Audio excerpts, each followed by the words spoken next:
बिस्मिल्लाहिर्रहमानिर्रहीम। व्यूअर्स अस्सलामु अलैकुम वरहमतुल्लाहि वबरकातुहू। आप सबका इस्तकबाल है चैनल विन के स्पेशल प्रोग्राम एक मुलाकात डॉक्टर के साथ सीज़न 2 में। व्यूअर्स, जुलेखा की जवानी तो जनाब यूसुफ की दुआओं ने पलटा दी, लेकिन आज की जुलेखा जनाब यूसुफ को कहाँ ढूंढे। आजकल जवान और खूबसूरत दिखने का जुनून चारों तरफ फैल चुका है और सोशल मीडिया भी इस ट्रेंड को एम्पलीफाई कर रही है। इस डिमांड को सप्लाई करने के लिए मार्केट में भी तरह तरह की ब्यूटी ट्रीटमेंट्स अवेलेबल है, from temporary Botox treatments to permanent cosmetic surgeries. लेकिन क्या ये खूबसूरत और जवान होने के लिए कराए गए ट्रीटमेंट्स वाकई सेफ है? अकॉर्डिंग टू अ स्टडी, हर 6 बोटॉक्स यूजर्स में से एक यूज़र को बुरे अंजाम का सामना करना पड़ता है। ब्रेस्ट एनलार्जमेंट सर्जरीज के बाद सुसाइड रेट्स 2 से 3 गुना ज़्यादा होने की भी बातें सामने आई है। और ये अनरियलिस्टिक ब्यूटी ट्रीटमेंट्स ना ही सिर्फ फिजिकल हेल्थ को इम्पैक्ट करती है, लेकिन मेंटल हेल्थ को भी ख़राब करती है। According to a study, 10% of people who undergo cosmetic surgery have a psychological condition called body dysmorphic disorder. और साथ साथ में ये खूबसूरत दिखने का ऑब्सेशन की वजह से disorders like eating disorders, anxiety, depression और सोशल आइसोलेशन का भी खतरा बढ़ जाता है। इन सारे फैक्ट्स के बावजूद भी this trend is not going anywhere. According to the International Society of Aesthetic Plastic Surgery, in 2022, India was one of the top 5 countries to have conducted cosmetic surgery. तो चलिए आज के एपिसोड में हम इन ट्रीटमेंट्स पर तो गुफ्तगू नहीं करेंगे, we'll leave that for another day. आज हम देखेंगे कि इन कॉस्मेटिक प्रोसीजर्स से मेंटल और साइकोलॉजिकल इम्प्लीकेशंस क्या होते हैं, और साथ साथ में हम ये भी देखेंगे कि whether this process of being pricked, poked, stitched, sutured and melted is even worth the ordeal अगर आपका मेंटल हेल्थ कॉम्प्रोमाइज़ हो रहा हो। आज हम इस स्टूडियो में साथ दे रहे हैं doctor Sajid Ali Khan, who is a renowned psychiatrist. He has over 25 years of experience and has served in several hospitals and is also a well-known member of several elite psychiatric organizations. Dr. Sajid, Assalamu alaikum. Walaikum assalam. Thank you so much for coming back to our show and helping us with this topic today. Thank you for calling me again. It's a pleasure, always a pleasure to share knowledge and gain knowledge. Absolutely, you're welcome. So मेरा पहला सवाल ये है कि जब हम beauty treatments की बात कर रहे हैं, इट्स ऑलवेज फिजिकल रिलेटेड ना, ये फिजिकल एट्रीब्यूट्स को या तो करेक्ट कर रहे हैं या ब्यूटीफाई कर रहे हैं, तो इसमें मेंटल हेल्थ को कैसे इम्पैक्ट हो रहा है, इसमें कोई आप एग्जाम्पल्स दे सकते हैं समझाने के लिए? जिससे देखो वो कहीं ना कहीं कुछ ना कुछ ट्रीटमेंट करवाने के लिए, कुछ ना कुछ करने के लिए परेशान है। एक ट्रेंड हो गया है। एक ट्रेंड हो गया है कि अगर जो नहीं कर रहा है तो वो आउट ऑफ सिंक है, FOMO हो रहा है, फियर ऑफ मिसिंग आउट, सबको करना है। तो ये जो सारी चीज़ें आ गई हैं तो this things are impacting somewhere the social and mental health of people, and उसमें सबसे ज़्यादा फिर प्रॉब्लम जो होता है इंटरपर्सनल रिलेशनशिप, और जो दूसरी चीज़ें हैं जैसे फाइनेंशियल इश्यूज, वो भी कहीं ना कहीं क्रॉप होते हैं, which give rise to other form of complications.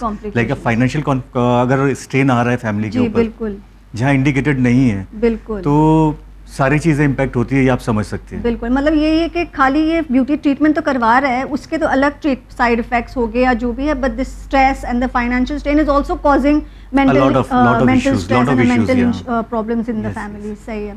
तो अभी ये जो लाइक यू सेड कि बहुत सारी ट्रीटमेंट सही भी है और करनी भी चाहिए, इट्स नॉट जुडिशियसली, लेकिन लाइक फॉर एग्जांपल ये बोटॉक्स है या डर्मा फिलर्स है या लिप फिलर्स में जो बहुत ही ज़्यादा पॉपुलर है, बहुत ही ज़्यादा आम है, मतलब हर तीसरे चौथे इंडिविजुअल को आप देखेंगे उनका कोई ना कोई एटलीस्ट लिप फिलर तो दिख ही जाता है।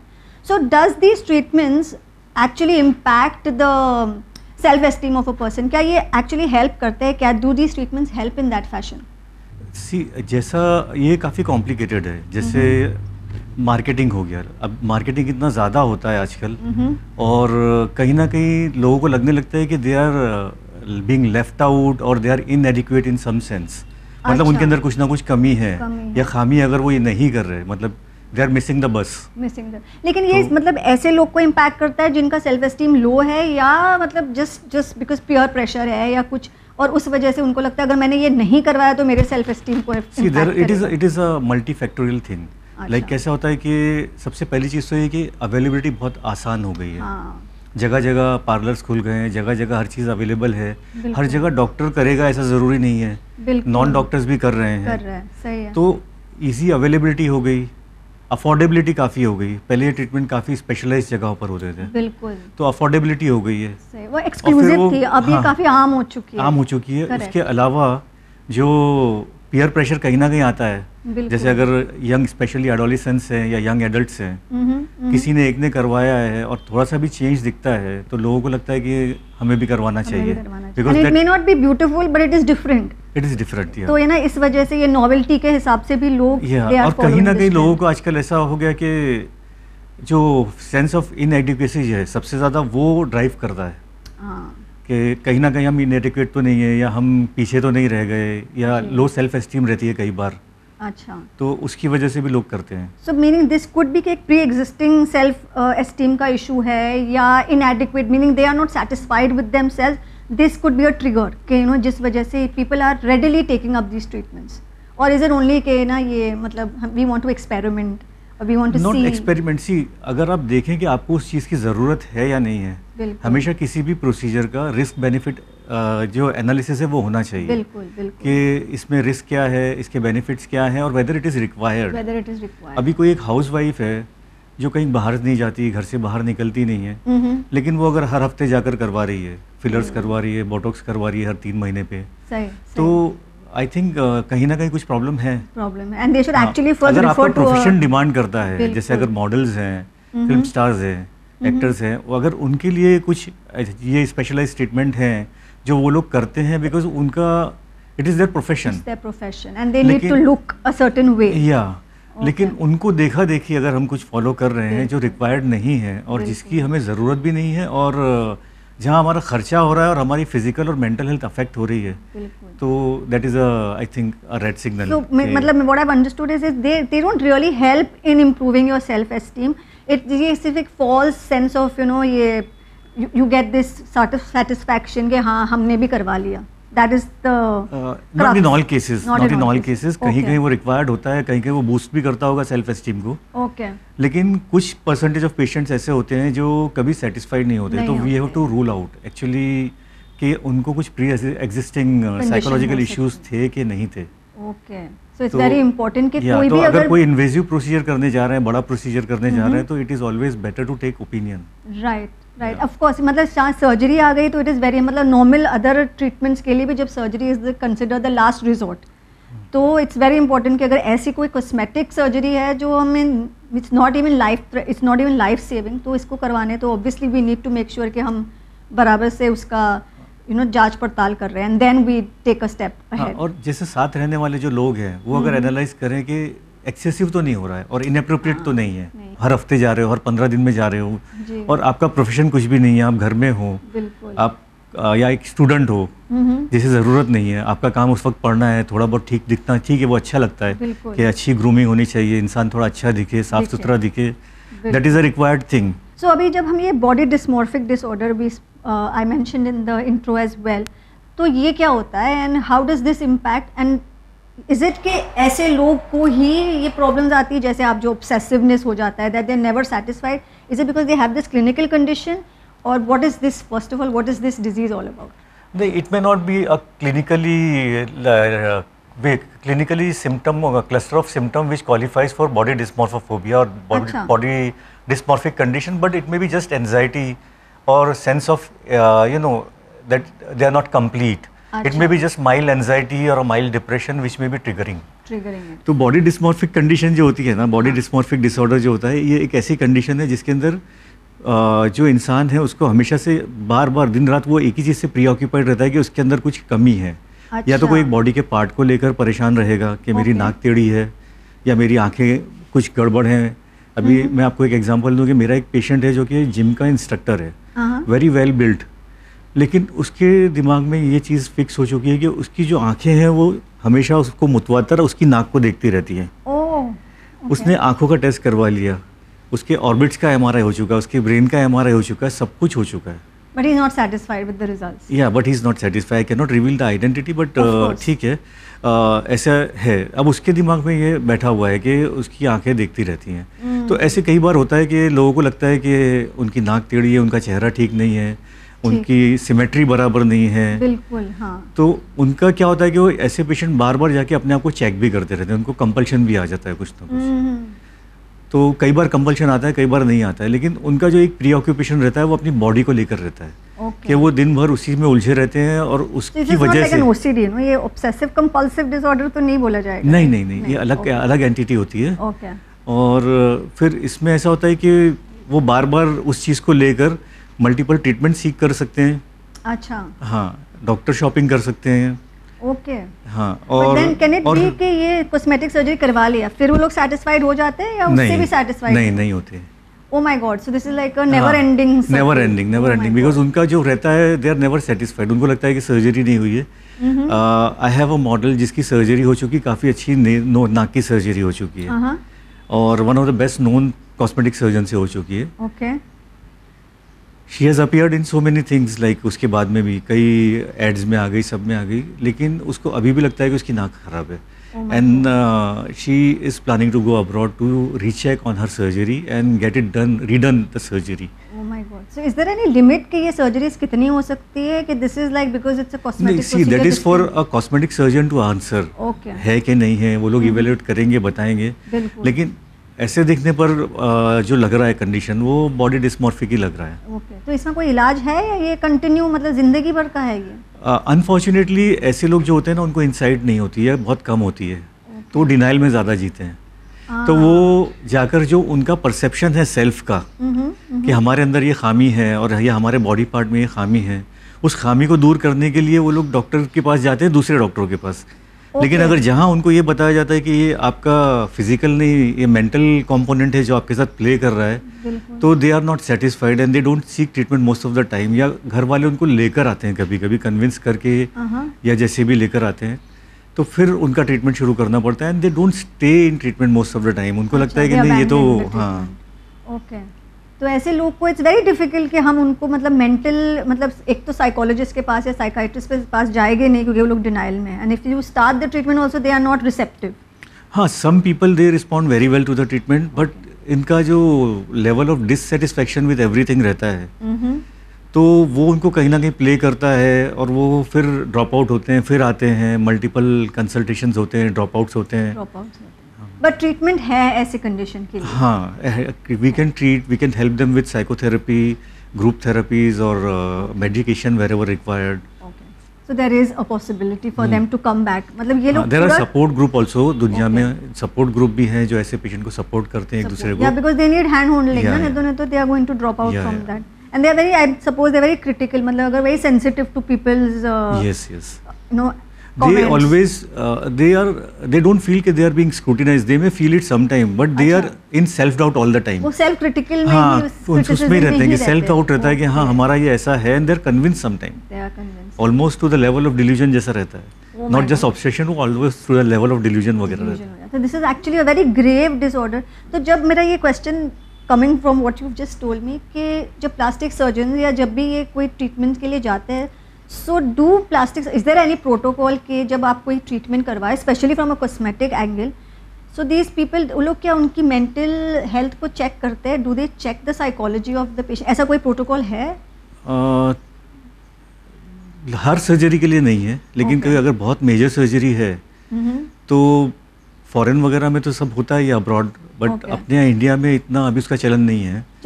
नहीं है, लेकिन जहाँ उनको लगता है कि नहीं कुछ हो सकता है and patient will not be satisfied post surgery, तो ऐसे पेशेंट के लिए जो सर्जन होते हैं बहुत बार साइकियाट्रिक ओपिनियन लेते हैं, व्हिच इज़ वेरी इंपॉर्टेंट क्योंकि जैसे हमने कहा, जैसे हमने देखा कि इंट्रोडक्शन में India is one of the top 5 countries, और अगर ये सिचुएशन है कि प्लास्टिक सर्जन या तो he is not equipped to identify कि इसको कोई मेंटल इशू है या वो नहीं कर रहे, सो दैट्स अ वेरी कई बार क्या होता है कि जो फ्लॉ है वो बहुत माइनर होता है, दैट कैन बी इग्नोर्ड, लेकिन वो उसको ब्लो अप करते हैं। जैसे हमेशा ऐसा नहीं कि कुछ नहीं है और वो ज़बरदस्ती बोल रहे हैं, कई बार बहुत छोटी सी चीज़ होती है उसका, लेकिन उनका जो रिएक्शन होता है, इमोशनल रिएक्शन, वो बहुत ज़्यादा आउट ऑफ प्रोपोर्शन होता है, मतलब पेशेंट का।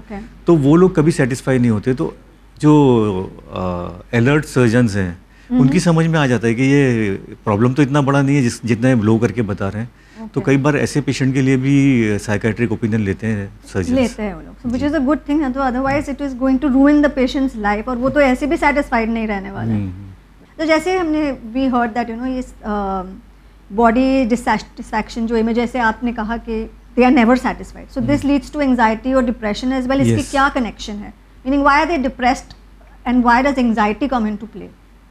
सी if you are not satisfied with anything in life, तो उसका एक इमोशनल रिएक्शन तो आएगा ही ना। ओके। तो because they are not satisfied with themselves, their personality, their physical looks, तो उनका सेल्फ एस्टीम हमेशा अपने आप लो होता है। लो सेल्फ एस्टीम होता है तो वो एक विशियस सर्कल में चले जाएंगे।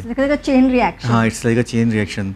तो फिर maybe they go into social withdrawal sometime, they may avoid social situations, phobia जैसा हो जाता है किसी किसी को। ऐसे पेशेंट्स रिहैबिलिटेट होते हैं या it's like again the same circle and they are never coming out of this? Good treatments are available, लेकिन अनफॉर्चुनेटली ट्रीटमेंट जो है ना ये काफ़ी लंबे टाइम तक चलते हैं, तो थोड़ा कॉस्टली भी पड़ते हैं। फिर दवाएं होती हैं या थेरेपीज़ होती है, वो भी कॉस्टली पड़ती है। कई बार साइड इफ़ेक्ट्स भी होते हैं। दवाओं के इतने साइड इफ़ेक्ट नहीं होते, लेकिन उनका परसेप्शन हर चीज़ का ज़्यादा रहता है, तो उनको ऐसा लगता है कि नहीं ये हो रहा है। और फिर पेशेंट का जो अपना परसेप्शन ऑफ इलनेस है या उसका जो एक्सेप्टेंस ऑफ इलनेस है वो बहुत कम होता है। जैसा मैंने बताया कि वो डिनाइल में ज़्यादा रहते हैं, तो इसलिए उसको कंटिन्यू कर पाना काफ़ी मुश्किल होता है, एक चैलेंजिंग टास्क होता है। Right. So I think what I've understood is treatments are available, क्योंकि but they are in such a problem and they are in this denial mode, और वो लोग अपने ही जोन में इतने सेल्फ क्रिटिसिज्म में रहते हैं, it's very difficult for such people to accept a psychiatric help and you know make sure that they identify the problem is not their physical but it's a mental problem. हाँ, वैसा ही रहता है। जैसे अगर मैं आपको एक एग्जांपल दूं कि अगर किसी की सही में रोशनी चली गई आँख की, समझिए एक आँख मेरी ही चली गई है, और मुझे अगर कोई बोले कि नहीं ये साइकोलॉजिकल है, तो मैं जाऊंगा नहीं। बिल्कुल। ऐसे भी पेशेंट जो होते हैं BDD के, जो बॉडी डिस्मॉर्फिक डिसऑर्डर के होते हैं, तो दे आर कन्विंस्ड कि उनके अंदर खराबी है, खामी है। क्योंकि उनको कन्विंस्ड हैं, तो जब उनसे कहा जाता है कि नहीं आपके अंदर खराबी नहीं है, खामी नहीं है, आप ज़रा साइकियाट्रिस्ट को दिखाओ, तो उनके लिए वो काफ़ी ट्रॉमेटिक होता है और एक्सेप्ट करना काफ़ी डिफिकल्ट होता है। It takes lot of effort from their side as well as from the therapist side to make them understand. So I think इसमें I think caregivers और जो family members है, they play a very important role to give them support, to वो दिलासा देने के लिए, वो तसल्ली देने के लिए, and to make sure that they take the treatment that is required. Right. So just coming to the same like anxiety, depression देख लिया हमने। अभी we see models, especially हम सुनते हैं ना कि they suffer from anorexia, they suffer from bulimia, binge eating disorder. तो ये भी सब, is it the cause is beauty standards or is it because they are you know there is a problem in their it could be one of the reasons, मतलब बहुत सारे reasons होते हैं। ये जो बॉडी आइडेंटिटी डिसऑर्डर जो हम लोग बोलते हैं कि बॉडी का जो इमेज डिसऑर्डर्स है, यानी अपनी इमेज को लेकर जो कॉन्शियस रहते हैं, तो कई बार क्या होता है कि पहले से प्री एग्जिस्टिंग उनको ये सारी चीज़ें हो सकती है, और कई बार नहीं भी होती है, और सिर्फ इन चीज़ों की वजह से बिंज ईटिंग डिसऑर्डर या बुलिमिया या एनोरेक्सिया नर्वोसा होगा ऐसा ज़रूरी नहीं है, वो एक अलग इलनेस भी हो सकती है। Okay, so it's not necessarily कि ये beauty standard, that is not the only cause, और इट विल कॉज इवेंचुअली, ऐसा भी नहीं है। अच्छा, ऐसा भी नहीं है। हाँ, कि अगर किसी को पहले से ये सारे इनएप्रोप्रिएट ट्रीटमेंट सीख करने की आदत है, तो वो बुलिमिया में, तो बुलिमिया में या एनोरेक्सिया में चले जाएंगे, ऐसा भी ज़रूरी नहीं है। हाँ, वो होने के चांसेस थोड़े ज़्यादा होते हैं, रिस्क फैक्टर बढ़ जाते हैं। One of the most important thing is that कि रिस्क फैक्टर बढ़ जाते हैं। सो आई थिंक अभी सारी बातों में I think what I have understood is, एक तो इंसान को अवेयर होना चाहिए, and if you are in this doubt you have to make sure कि you seek proper treatment, going to a psychiatrist, and obviously क्योंकि वो स्पेशलिस्ट है, उनकी बात सुनना है और उनकी बात को समझना बहुत ज़रूरी है, rather than going into a trend and then ruining your life for the future. तो सर, जैसे आपने कहा एनोरेक्सिया, ये bulimia and all this other kind of binge eating disorder, ये सब, can you give us more explanation on that? See, anorexia nervosa जो है एक साइकोलॉजिकल कंडीशन होती है जिसमें इंसान का प्री ऑक्यूपेशन, जो पेशेंट सफ़र करता है उसका प्री ऑक्यूपेशन, यानी वो इसी चीज़ पे रहता है कि वो ओवरवेट है। अच्छा। और उसका एक परस्यूट होता है कि उसके पीछे लगा रहता है कि मैं अपना वेट कैसे कम करूँ। पेशेंट को आप अगर देखोगे तो पेशेंट सिर्फ उसके अंदर कोई गोश्त नहीं होता, न चर्बी होती है, एकदम पतला दुबला इंसान होगा मोस्ट ऑफ द टाइम। हाँ, लेकिन उसको वो चीज़ की अवेयरनेस नहीं होगी कि वो ऑलरेडी अंडरवेट है या माल नरिश्ड है। लेकिन वो फिर भी अपने आप को ओवरवेट समझेंगे, और उसका एक ये रहता है कि उसमें कई तरह के होते हैं। जैसे एक रेस्ट्रिक्टिव हम लोग बोलते हैं। रेस्ट्रिक्टिव में क्या होता है कि वो खाना ही बंद कर देते हैं, खाते ही नहीं है, बहुत कम खाते हैं, डर डर के खाते हैं। और एक जो होता है ना कि उसमें वो खाते हैं लेकिन फिर वो उसको पर्जिंग बोलते हैं। अच्छा। मतलब उसको पर्ज करने के लिए लोग या तो वॉमिटिंग सेल्फ इंड्यूस करते हैं या फिर वो लैक्सेटिव लेते हैं, यानी जुल्लाब की दवाएं वगैरह लेते हैं कि उनको ना हो जाए। तो ऐसा रहता है। और जो दूसरा होता है बुलिमिया नर्वोसा में इसका उल्टा होता है, मतलब वो बिंजेस होते हैं, यानी पेशेंट अचानक बहुत ज़्यादा खाएगा। और ऐसे एपिसोड उसको हफ्ते में 1-2 बार आते हैं, कई 3-4 महीने तक लगातार अगर आते हैं तो फिर हम उसको डायग्नोस करते हैं कि बिंज ईटिंग है। तो बिंज ईटिंग में क्या होता है कि उनको बाद में गिल्ट आता है कि उन्होंने बहुत खा लिया, तो फिर वो या तो उसको उल्टी करते हैं। सेम साइकिल है। सेम साइकिल है। तो ये बिंज ईटिंग डिसऑर्डर होता है। और बॉडी ये बिंज ईटिंग डिसऑर्डर जो होता है बीईडी, उसके अंदर ये वॉमिटिंग नहीं करते, वो खाते हैं और चुपचाप बैठ जाते हैं। ये सारी चीज़ें जो होती है साइकोलॉजिकली तो अनहेल्थी होती हैं, साइकोलॉजिकल इलनेस तो है, लेकिन इससे इसका बहुत बड़ा इम्पैक्ट जो पड़ता है वो फिजिकल हेल्थ पे भी पड़ता है। बिकॉज आपका सारे विटामिन की डेफिशिएंसीज हो जाती है, स्किन आपकी ख़राब हो जाती है, लेकिन उनको एहसास नहीं होता। वो फिर भी अपने आप को मोटा समझते हैं। बिकॉज अगर आपको प्रोटीन नहीं मिल रहा है, आपको आप मालनरिश्ड हो, तो स्किन बोन सारी चीज़ें कमज़ोर हो जाएंगी आपकी। बिल्कुल। और ऐसे लोग को अगर जो ऑलरेडी एक साइकोलॉजिकल कंडीशन से जूझ रहे हैं, and if they are expose to is something like this where beauty treatments also they are more vulnerable, or is that's not the case? ऐसे होता है कि they will fall more into this kind of a trap कि it is universal? नहीं, it is universal nowadays. तो actually peer pressure और social media का जो प्रेशर है ना जी, उसका असर ज़्यादा देखने को मिलता है। और दूसरा जो हमारे कल्चर का है, कल्चर हमारा जो है कि गोरा आदमी बहुत ज़्यादा खूबसूरत होता है, सांवला या काला इंसान खूबसूरत नहीं है। तो गोरे होने की चाहत में हम देखते हैं कि लोग पता नहीं क्या क्या करते रहते हैं। शायद आपने भी देखा होगा कि स्किन पॉलिशिंग, ये क्रीम और वो क्रीम, और रात की क्रीम और दिन की क्रीम अलग है। फिर वो तो ये सारा जो एक बहुत बड़ा मार्केट बन गया है। और फिर वो मार्केटिंग के लिए क्या होता है कि मार्केटिंग जो रहता है, मार्केटिंग साइकोलॉजी में ऐसा रहता है कि आपको जितनी इनसिक्योरिटी पैदा करनी है, जो टारगेट है आपका, जो टारगेट पॉपुलेशन है, उसको आप जितना टारगेट करो और उसके अंदर जितना इनसिक्योरिटी आप पैदा करोगे उतना आपकी सेल्स बढ़ने वाली है। बिल्कुल। And I think that is also very dangerous, क्योंकि ऑलरेडी लोग इनसिक्योर है, और अगर आप उनको दिखा रहे हैं, आप एक अच्छा सपना दिखा रहे कि आपने ये ले लिया, वो ले लिया, और उसके अगर आपने उसकी डेंजर्स नहीं बताए, उसकी प्रॉब्लम्स नहीं बताए, उसकी कॉम्प्लिकेशंस नहीं बताए, तो ये कितना ज़्यादा not only physical but mental health पर भी असर पड़ेगा, right? One of the reasons why people take, मतलब लोग क्यों ये ट्रीटमेंट करते हैं, उसका एक रीज़न ये भी है कि लोगों को आसानी से दस्तयाब है, थोड़ा सा अफोर्डेबल हो गया, और तीसरा सबसे बड़ा ये है कि इन्फॉर्म नहीं है लोग, लोगों को इन्फॉर्मेशन नहीं है। फलाने ने कर लिया, वो कुछ डिफरेंट दिख रहा है, मैं भी जाके करवा लेता हूँ, उसके क्या इम्प्लीकेशंस होंगे, क्या उसका रिजल्ट होगा, लॉन्ग टर्म रिजल्ट क्या होगा, उसके साइड इफ़ेक्ट क्या होंगे, उसके फाइनेंशियल रिजल्ट्स क्या होंगे मेरे ऊपर, इस चीज़ का लोगों को एहसास नहीं रहता। और जैसे आपने कहा अफोर्डेबिलिटी भी हो गया और अवेलेबिलिटी भी ज़्यादा हो गई ना। जैसे आपने पहले कहा था कि दिस इज़ अवेलेबल एवरीवेयर, मतलब क्वालिफाइड प्रोफेशनल्स तो ठीक है, वो लोग थोड़े एथिकल भी दे विल बी प्रैक्टिसिंग, लेकिन अगर आपको अफोर्डेबिलिटी और आप कोई भी पार्लर के पास चले जाओ या कोई भी नॉन मेडिको के पास चले जाओ और ये कराओ, तो उसके कितने सारे कॉम्प्लिकेशंस हो सकते हैं। And it can not only, मतलब मुझे लगता है कि I have you come across such cases कि पीपल हैव कम, उन्होंने कहाँ से भी बॉच्ड अप ट्रीटमेंट करवाया and they have it has impacted their mental health. आपके कैसे कोई केसेस आए हैं? वैसे केसेस तो आते हैं, मेंटल हेल्थ वाले तो आते हैं, लेकिन जो बॉच्ड अप ट्रीटमेंट होता है ना, it normally goes to plastic surgeon और डर्मेटोलॉजिस्ट। ओके।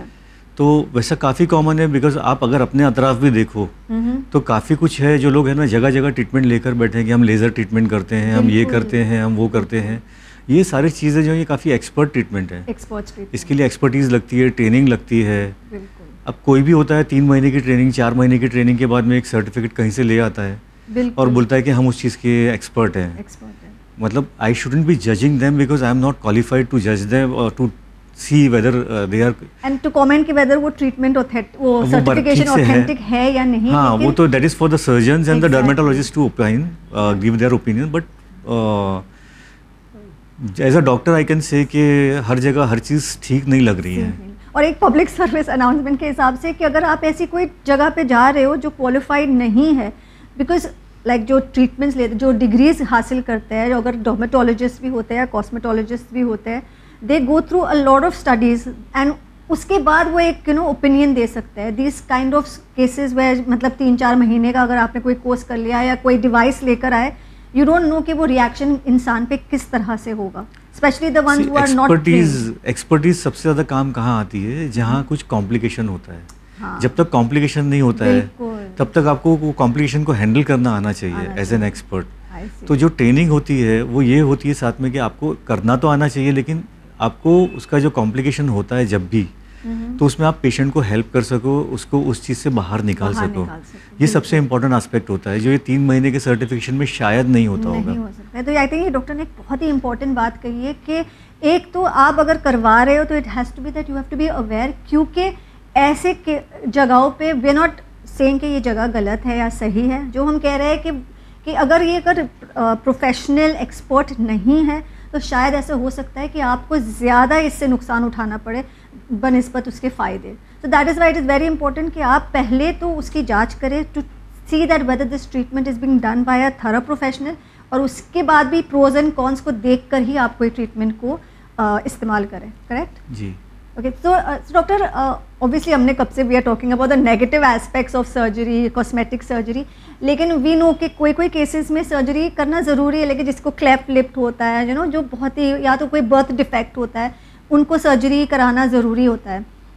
लेकिन what I want to know is कि क्या ये पेशेंट्स को भी, या कोई भी ऐसे पेशेंट जो कॉस्मेटिक सर्जरी के लिए आता है, क्या उनका मेंटल हेल्थ इवैल्यूएशन होता है before they undergo any kind of surgery? ऐसा कुछ होता है?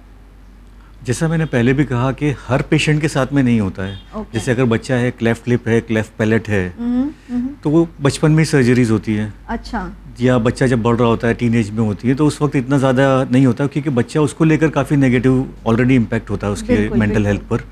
तो इट्स अ पॉजिटिव सर्जरी. ऐसे बहुत सारी सर्जरीज है, बहुत करेक्टिव सर्जरीज जो हम बोलते हैं. करेक्टिव सर्जरीज बहुत अच्छी है. जैसे कुछ बच्चों के साथ डिफेक्ट, जैसे आपने बताया बर्थ डिफेक्ट होता है कि कुछ का पाँव टेढ़ा होता है, हाथ में कोई डिफेक्ट है, स्पाइन में है. टॉर्टिकोलिस एक होता है जिसमें नेक टेढ़ी होती है बच्चों की, तो टॉर्टिकोलिस या रिट्रोकोलिस उसको बोलते हैं. अच्छा. तो वैसे सर्जरीज के अंदर, वैसी जो सर्जरीज करेक्टिव सर्जरीज होती है, उनके रिजल्ट्स बहुत अच्छे होते हैं, और वो एक्सपर्ट ओपिनियन लेने के बाद में अगर रिकमेंडेड है तो करनी भी चाहिए. ऐसा जो इवैल्यूएशन होता है जहाँ पर बहुत सारी सर्जरीज होती है, जैसे कई बार जेंडर डिस्फोरिया होता है. अच्छा. जेंडर डिस्फोरिया कहते हैं कि you are not happy with your physical appearance, body and your gender. ओ, तीनों मतलब. हाँ. तो जेंडर डिस्फोरिया चीज़ नहीं है. हाँ. तो ऐसे लोग जो होते हैं ना, कई बार वो जेंडर रीअसाइनमेंट सर्जरी भी सीख करते हैं. तो this is actually a mental issue. आप ये मतलब, is that what it is? नहीं, उसको मेंटल इश्यूज आजकल नहीं बोलते हैं. ये जेंडर आइडेंटिटी डिसऑर्डर बोलते हैं. तो जेंडर आइडेंटिटी डिसऑर्डर में क्या होता है कि द पर्सन फील्स कि उसकी जो रूह है वो गलत जिस्म के अंदर है. मतलब जैसे वो अगर लड़की है तो उसको लड़का होना चाहिए था, लड़का है तो लड़की होना चाहिए था. तो ये भी देखा गया और लोग सर्जरी करवाते हैं उसके लिए. तो उसको जेंडर रीअसाइनमेंट सर्जरी बोलते हैं. उसमें मेंटल हेल्थ देखी जाती है, वो कंपलसरी होता है. वो काफ़ी चीज़ें होती है उसके अंदर, काफ़ी वो सर्जरी होने से पहले काफ़ी इवैल्यूएशन होता है. इतनी आसानी से नहीं होती है. आपको एंडोक्राइनोलॉजिस्ट के पास जाना होता है, उनसे कंसल्ट करना होता है. जो सोच रहा है ये सच है या हाँ नहीं? तो ऐसा नहीं, ascertain if they want that surgery to be done, तो सी कि उसका इम्पैक्ट क्या होगा फ्यूचर में, दे विल बी हैप्पी और नॉट. तो उसके लिए तो उस ऐसी केसेस में मेंटल हेल्थ का इवैल्यूएशन. हाँ, या फिर कहीं कुछ सर्जरीज जैसे अभी ब्रेस्ट सर्जरीज वगैरह कॉस्मेटिक रीजन के लिए. अपने जैसे कैंसर वगैरह हो जाता है तो वहाँ पर तो रिकंस्ट्रक्टिव सर्जरी करते हैं, तो वहाँ तो करनी ही होती है. लेकिन जहाँ पर ज़रूरत नहीं है कि there are ladies who are not happy with their breast, appearance of their breast, so they may seek treatment. तो sometime they are evaluated कि उनको सच में कोई ऐसी ज़रूरत है या नहीं है, या वो कोई चीज़ से सफ़र तो नहीं कर रहे हैं. बिल्कुल. तो आई थिंक ये बहुत ही इंपॉर्टेंट है कि we have this in place के because otherwise like we are seeing in cosmetic procedures, ज़्यादातर आपने कहा कि मेंटल इवैल्यूएशन नहीं होता है. Correct. So it is very important कि ये हो, ताकि the ones who do not need it at least they can be stopped at that stage. ठीक. ओके. सो डॉक्टर, मेरा ये नेक्स्ट क्वेश्चन ये है कि कई सारी ट्रीटमेंट्स, स्पेशली ये जो टेम्प्रेरी ट्रीटमेंट्स हो, वो स्टार्टिंग में तो ठीक लगती है, रीजनेबल लगती है, भले वो बोटॉक्स ही क्यों ना हो, बट क्या ये बिकॉज दे रेपिटेटिव, तो क्या ये सेल्फ इमेज को वो इंसान के लिए ख़राब कर देती है? What is the impact? And इसमें फिर क्या होता है? देखो, सबसे पहले तो क्या होता है कि अगर सचमुच कोई इंसान है जिसके अंदर कुछ कमी है, वो अगर कोई ट्रीटमेंट सीख कर रहा है तो एक चीज़ समझ में आती है कि ठीक है। बिल्कुल।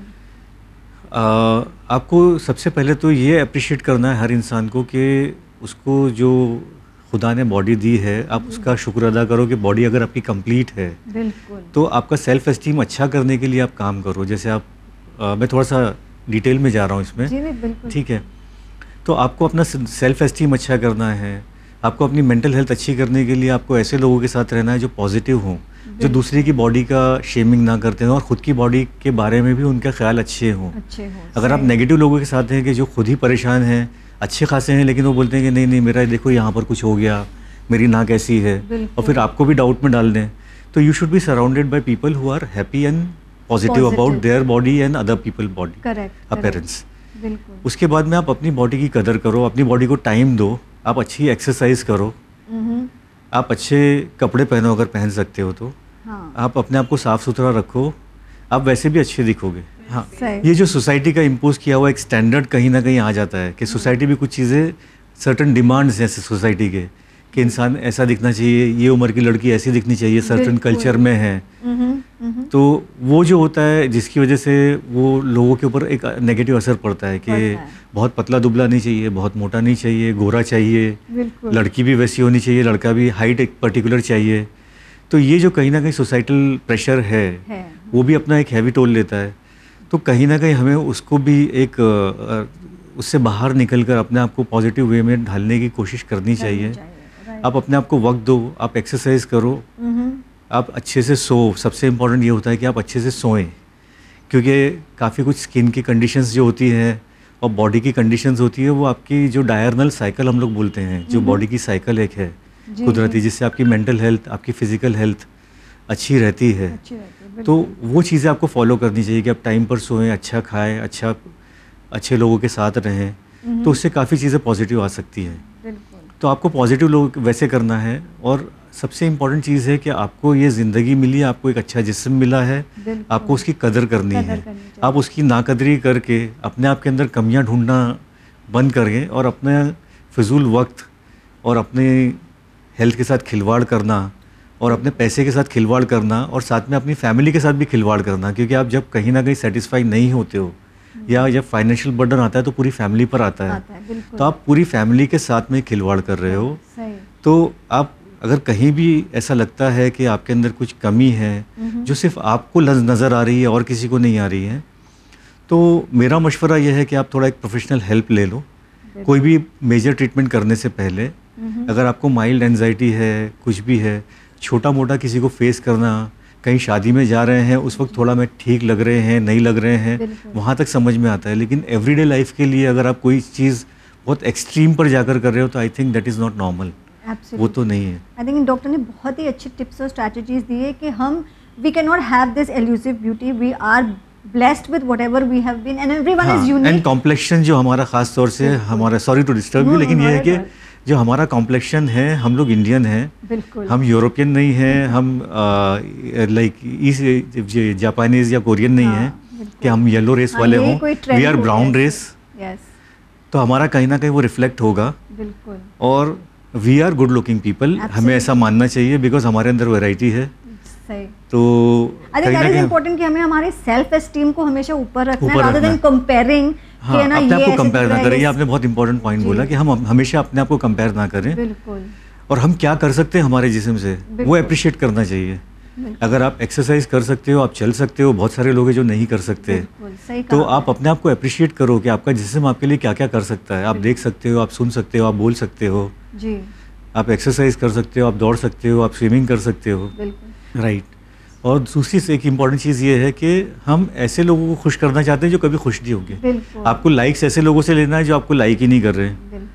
आपको अच्छा ऐसे लोगों के लिए दिखना है कि आपको जाके एक पीयर प्रेशर में आप आ गए हो और आपको जाकर दिखाना है कि हमने भी देखो ये ट्रीटमेंट कर लिया, अब हम कितने अच्छे लग रहे हैं जी। तो जिसको आपको अप्रिशिएट नहीं करना है वो नहीं करने वाला है, नहीं करेगा, रिगार्डलेस आप जो भी करो। हाँ, जो भी करो आपको अप्रिशिएट नहीं तो आपको ये कहीं ना कहीं अपने आप को एक सेटिस्फेक्शन, एक अपने लिए जो बोलते हैं ना कि अपने लिए जो रियलिस्टिक गोल होना चाहिए हर चीज़ का। तो आप अपनी फिजिकल और मेंटल हेल्थ के लिए भी एक रियलिस्टिक गोल बनाइए कि हमें हमारा ये गोल है कि अगर आपको फिट रहना है तो हमें फिट ऐसे रहना है, हम हर वक्त एकदम 24 घंटे, ना तो फिल्म स्टार को भी आप अगर देखोगे जो बहुत बेस्ट मॉडल्स हैं, आप उनको भी अगर सुबह नींद से उठ के देख लोगे तो आपको लगेगा कि नहीं इनमें और हमारे अंदर कोई ज़्यादा फर्क नहीं है। तो आई थिंक ये रियलिटी चेक जो होनी चाहिए कि कोई भी भले वो मॉडल ही क्यों ना हो, भले वो सबसे ज़्यादा खूबसूरत इंसान क्यों ना हो, वो भी कोई टाइम 24 घंटे एकदम और काफ़ी सारे लोग सोशल मीडिया पर तो फिल्टर्स लगा कर बात कर रहे हो, तो you can not even identify कि ये रियल है कि नहीं। तो ये आपको आइडेंटिफाई करना भी बहुत ज़रूरी है। हाँ। लेकिन मेरा एक और क्वेश्चन इस पे रिलेटेड वो है कि पेरेंट्स भी कभी कभी अपने बच्चों में नुक्स निकालते हैं कि हाँ देखो देखो कितने पिंपल्स आ गए हैं, तुझे ऐसे हो गया है, यू नो तेरा कलर कितना सांवला है, स्पेशली लड़कियों के लिए तेरी शादी नहीं होगी। सो पेरेंट्स और केयर गिवर्स को कितना ज़रूरी है कि वो बच्चों के ना सेल्फ एस्टीम को संभाल के रखे और क्या बोले और क्या ना बोले ताकि ना वो बच्चे पे impact, mental health at least impact ना हो। ये आपने बहुत अच्छा याद दिलाया मुझे। अच्छा। आपको पेरेंटिंग के ऊपर भी लेक्चर्स रखने चाहिए, गुड पेरेंटिंग के ऊपर कि बच्चों के साथ में क्या उनसे एक्सपेक्टेशन रखने चाहिए और हम उन्हें क्या चीज़ें हम उनके अंदर इनकलकेट कर सकते हैं, क्या हम उनको दे सकते हैं। I think they are the first primary people who come in contact और जो बच्चे को ढालते हैं। बिल्कुल। तो बच्चे को ढालने से पहले अब हम क्या होता है कि अगर किसी घर में 3-4 बच्चे हैं, एक काला है उसको कलुआ बोलने लगे, बिल्कुल, तो ये सब चीज़ें नहीं करें। जो नेम कॉलिंग होता है, शेमिंग होता है, ये सब चीज़ें नहीं करना चाहिए। उड़ाते हैं, फिर दूसरे सारे लोग भी यही करते हैं। हाँ, किसी की हाइट कम है तो उसको कुछ बोल दिया, लंबा है तो लंबू बोल दिया। अब वो ठीक है, कुछ पॉजिटिव में लेते होंगे, कुछ इग्नोर करते होंगे, लेकिन अगर एक बच्चे के ऊपर भी उसका बुरा असर पड़ रहा है तो अच्छा नहीं है। तो ऐसी चीज़ें जो बच्चे के ऊपर नेगेटिव इम्पैक्ट ला सकती हैं या बच्चे ने मांग कर नहीं ली है, कुदरती अगर बच्चे के अंदर सच में भी कोई खामी है तो एज अ पेरेंट आपकी ये जिम्मेदारी है कि आप उसको पॉजिटिव रखो, उसकी जहाँ तक हो सके उसकी सेल्फ एस्टीम को बूस्ट करो पॉजिटिव वे में। बिल्कुल। उसको कोई नाम ना रखो और जितना हो सके उसके साथ एकदम ऐसा बर्ताव करें कि उसको कमी महसूस ना हो। क्योंकि अगर पेरेंट्स ही अगर वो सेफ एनवायरनमेंट नहीं दे पाएंगे तो बाहर जाके तो वो और ज़्यादा ही वल्नरेबल रहेगा। तो जाने से पहले क्या ऐसी कोई बात है जो आप हमारे व्यूअर्स के साथ शेयर करना चाहोगे from your practice and something that can help them maintain their mental health and also make sure that they don't fall into this trend? जैसा मैंने अभी कहा कि सबसे इम्पोर्टेंट चीज़ है कि आपको ये ज़िंदगी एक बार मिली है और आपको हर जो उम्र का दौर है वो एक बार मिलने वाला है। बचपन, अगर आप बड़े हो तो आप अपने बच्चों को ऐसा बचपन दो कि वो उनके लिए यादगार रहे और आगे उनकी ज़िंदगी बहुत अच्छे से ढाल सके। आप अगर जवान हो तो आप अपने आप को ऐसा रखो कि आप एक मिसाल बन सको। बिल्कुल। और अगर आप बुज़ुर्ग हो तो आप इस तरीके से ग्रेसफुली एज हो कि आप मिसाल बनो कि हाँ देखो एजिंग है, बाल सफ़ेद हैं लेकिन फिट इतने हैं, फिट है। बिल्कुल। I think we have to concentrate कि फिट ज़्यादा है। हाँ, हर जो उम्र है, हर उम्र के हिसाब से उसके जो लुक्स है और उसकी जो रिक्वायरमेंट है वो अलग अलग होते हैं। बिल्कुल। तो कहीं ना कहीं जो मैंने पहले कहा कि रियलिस्टिक गोल्स होने चाहिए, तो आप ये चीज़ को समझें कि आपके लिए क्या ज़रूरी है उस उम्र में। अगर छोटे हैं आप तो आपके लिए पढ़ना लिखना, खेलकूद, आप स्पोर्ट्स में अच्छा कर सकते हो। अगर आप पढ़ाई में बहुत अच्छे नहीं हो तो उस पर मेहनत करो। आप बॉडी बिल्डिंग कर सकते हो। आप यंग हो तो आप अपनी प्रोडक्टिविटी बढ़ाओ। आप समाज को और अपने फैमिली को कैसे अच्छी एक ज़िंदगी दे सकते हो उस पर कॉन्सेंट्रेट करो। आपके लुक्स के ऊपर अगर आप 1-1.5 लाख खर्चा भी कर दो और वो 6 महीने में 3 महीने में वापस से जैसा पहले था वैसा हो जाने वाला है। बिल्कुल। और उसके अगेंस्ट में आपको कोई अचीवमेंट नहीं है, ना कोई अर्निंग है, ना कुछ है जी। तो आई थिंक आपको कहीं ना कहीं बैठकर ये सोचना है कि क्या ये मेरे लिए ज़रूरी था। बिल्कुल। तो जो भी चीज़ें हैं वक्त और ज़रूरत के हिसाब से करें जी। और उल्टी सीधी रेस में दाखिल ना हो कि हम इस रेस में जा रहे हैं, हम उस रेस में जा रहे हैं। यानी कि जो रेट रेस है, अच्छा दिखने वाली, सोशल मीडिया पे अपने फॉलोअर्स बढ़ाने वाली, लाइक्स बढ़ाने वाली, उस रेस से थोड़ा दूर रहें और थोड़ा रियलिस्टिक रहें, जिंदगी की रियलिटी को समझें। बिल्कुल। आई थिंक ये बहुत ही अच्छा वर्ड यूज़ किया आपके, बी रियलिस्टिक। जो भी आपको करना है यू कैन वांट, ऑब्वियसली सबको अच्छा दिखना है, but it has to be realistic and sustainable. Yes. Thank you so much doctor Sahil for your time. Thank you for calling me. Thank you. तो ये था हमारा आज का एपिसोड। हमने देखा कि ब्यूटी ट्रीटमेंट्स फिजिकल हेल्थ के लिए तो इफ़ेक्टिव होती है, इफ़ेक्ट करती है, लेकिन ये मेंटल हेल्थ पर भी कितना असर करती है। साथ साथ में हमने ये भी देखा, डॉक्टर ने कहा कि बेशक कोई ट्रीटमेंट्स ज़रूरी होती है और उसके फ़ायदे भी होती है, but you have to check the pros and cons और आपको एक इन्फॉर्म डिसीजन लेना है, सही जगह पे जाकर ट्रीटमेंट करवाना है अगर आपको ज़रूरत है, और कोई भी ट्रेंड को ब्लाइंडली फॉलो नहीं करना है। एक बहुत ही अच्छी कहावत है कि all that glitters is not gold, और ये ही इस मैसेज, यही कहावत के मैसेज को याद रखना बहुत ज़रूरी है। और आखिर में beauty lies in the eyes of the beholder. तो आप भी अपनी खूबसूरती को और अपनी जवानी को बरकरार रख सकते हैं, जैसे डॉक्टर ने कहा, by eating healthy, by sleeping well, by being hydrated, by exercising and having positive thoughts. ये सारी चीज़ें भी आपको जवान और खूबसूरत रखने में बहुत ज़्यादा मदद करेगी। और लास्ट में पेरेंट्स और केयर गिवर्स के लिए एक ख़ास मैसेज है कि आप अपने बच्चों को की हौसला अफजाई करें, उनकी सेल्फ एस्टीम को बढ़ाएं, ना कि उनके नुक्स निकाल के उनको डिमोरलाइज करें। इसी बात पे मुझे मोहसिना डोडिया को दीजिए इजाज़त, लेकिन आप बने रहे चैनल विन के साथ। शुक्रिया, खुदा हाफिज़।